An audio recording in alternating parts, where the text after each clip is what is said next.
While last year's ISE, the first time it was held in Barcelona, was a very welcome fixture on a fairly empty calendar, it wasn't your typical show in the slightest. We didn't have the product launches or much of the usual fanfare that goes along with a show like this. So given that the show was returning back to its typical January-February time slot, expectations were naturally high this year. I'm very glad to say that ISE 2023 has fully lived up to those expectations. It's very much a case of back to normality, with a huge number of exhibitors and a very full conference programme. With all of that said, I've barely had a chance to take stock of how the first day has gone.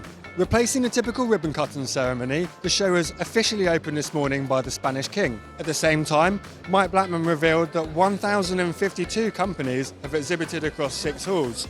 There have also been 68,000 pre-registered visitors. While this wasn't quite a new record, this year is the biggest ISE ever in terms of floor space. Now, I got into the show particularly early this morning, and as a result, I was quite lucky to have avoided a lot of the queues. From conversations I've had with other people, there were some obstacles outside the exhibition centre this morning that led to some quite lengthy queues to get into the show. It didn't seem to have much effect on the floor.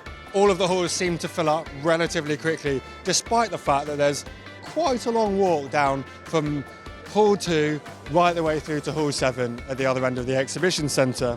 If you did make it right down to the far end, you will have seen the brand new audio demo halls, which are a very long awaited addition to the ISE programme. Despite the distance and the fact that many people leaving those demos are likely to be late for their follow-up meetings, some of the technology on show is quite spectacular.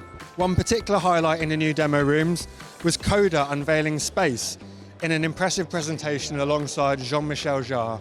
Now really there have been too many product launches today to focus on and mention them all, but I think the other big highlight was probably PowerSoft's unveiling of Unica, a brand new amplifier platform, which garnered some pretty big crowds around their booth. Other than that, I'd say ISE 2023 really feels like business as usual. I think the only thing left at this point in time is to go and have a look outside and find out whether Barcelona has been able to fix any of the logistical challenges that plagued the city last year. So, considering the large number of invisible people behind the camera right now making their way to the exit, of which you can't see, I think I'd better go and join the queue.